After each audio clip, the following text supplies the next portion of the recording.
இரவு நேரம், அதிகாலை 2 மணிக்கு மேல். அந்த நேரத்துல தான் எல்லாம் ஆரம்பிச்சது. ரவி ஒரு ஐடி வேலை பார்த்தவன். அவன் புதுசா ஒரு வீடு வாடகைக்கு எடுத்தான். அந்த வீடு கொஞ்சம் பழைய மாதிரி இருந்துச்சு. ஆனா வாடகை கம்மி. முதல் நாளே வீட்டுக்காரன் சொன்னான், இரவு 2 மணிக்கு மேல எதுவும் கேட்டா வெளியே வராதீங்க. ரவி சிரிச்சான். என்ன சார், பேய் வீடா இது? வீட்டுக்காரன் சிரிக்கல. அவன் முகம் சீரியஸ் ஆயிட்டு. முதல் நாள் இரவு ரவி தூங்கிட்டு இருந்தான். டக் டக் டக், வாசலில் யாரோ தட்டுற சத்தம். ரவி கண் திறந்தான். கிளாக் பார்த்தான். 2:13 AM. இவ்வளோ நேரம் யாரு?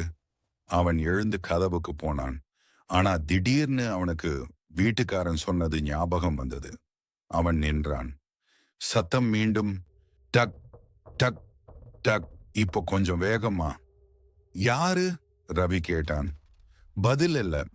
அவன் மெதுவா கதவுக்கு அருகே போய் கீ ஹோல்ல பார்த்தான். அங்க யாரும் இல்ல. ஆனா அவனுக்கு தோணுச்சது யாரோ கீழே நிக்கிற மாதிரி. அடுத்த நாள் அவன் இதை இக்னோர் பண்ணிட்டான்.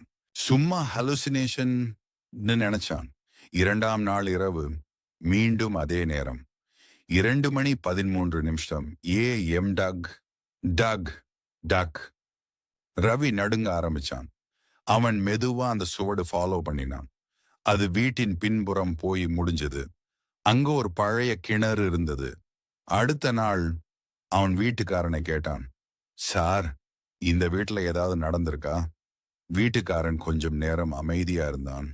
அப்படின்னு நீ சொன்னான், இங்கே ஒரு பெண் இருந்தாங்க. அவங்க ஒவ்வொரு இரவும் கதவு தட்டுவாங்க. ஆனா யாரும் திறக்க மாட்டாங்க. ஒரு நாள் அவங்க கிணத்துல விழுந்து சாவு. ரவி இதை கேட்டு அதிர்ச்சி. 3ஆம் நாள் இரவு அவன் தூங்கவே இல்லை. கிளாக் 2:13 AM ஆகுது. அவன் காத்திருந்தான். சத்தம் வந்தது. டக் டக் டக். இந்த தடவை ஒரு குரல், தயவு செய்து கதவு திற.